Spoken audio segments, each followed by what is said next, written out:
প্রিয় দর্শক, আসসালামু আলাইকুম।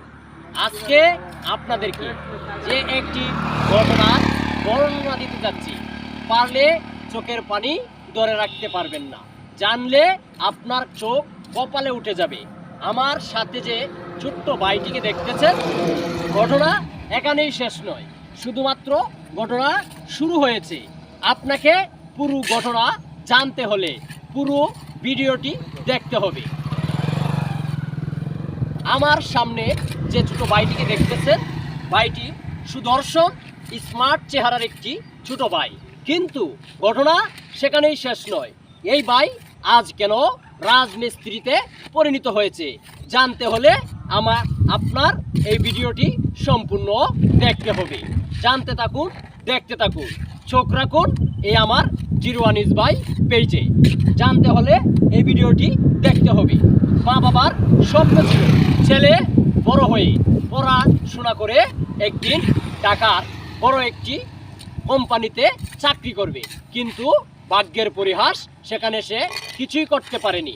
ছেলেটি অনেক কষ্ট করে পড়াশোনা করেছিল, কিন্তু সেটি সে কাজে লাগাতে পারেনি। কিন্তু কেন কাজে লাগাতে পারেনি, তার জীবনে কি এমন একটি দৃশ্য চলে এসেছে, যেই দৃশ্যের কারণে তাকে আজকে এই রাজমিস্ত্রির কাজে পরিণত হয়েছে। আপনাকে সম্পূর্ণ ঘটনা বলতে যাচ্ছি।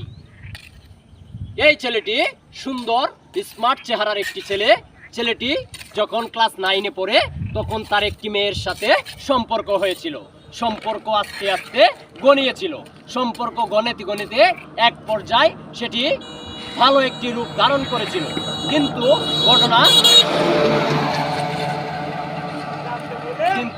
ঘটনা সেখানেই শেষ নয়, সবেমাত্র ঘটনা শুরু। এই ছোট্ট ভাইটি ক্লাস 9-এ পড়া থেকে যখন সে এসএসসি পরীক্ষায় উত্তীর্ণ হয়েছে, এই ছোট্ট ভাইটির জীবনটি লন্ডভন্ড করে দিয়েছে মাত্র একটি ক্লাস 9-এ পড়া মেয়ে। কিন্তু কেন সেই ঘটনাটি এই ছোট্ট ভাইয়ের জীবনে ঘটেছে, জানতে হলে পুরো ভিডিওটি আপনাকে দেখতে হবে। স্কিপ কখনোই করা যাবে না। এই ছোট্ট ভাইটি মেয়েটিকে মনে প্রাণে ভালোবাসতো, কিন্তু মেয়েটি বাবা মা মেনে নিতে পারছিল না, কারণ ছেলেটির পরিবার একটু দুর্বল ছিল। যাই হোক, আপনাদেরকে পুরো ঘটনা অন্য কোনো একদিন কোনো একটা এপিসোডে আপনাদেরকে বলতে যাচ্ছি। সকলেই এই পেজটিকে ফলো দিয়ে পাশে থাকবেন। ধন্যবাদ। অন্য একটি ভিডিওতে আপনাদের সঙ্গে দেখা হবে। খুদা হাফেজ।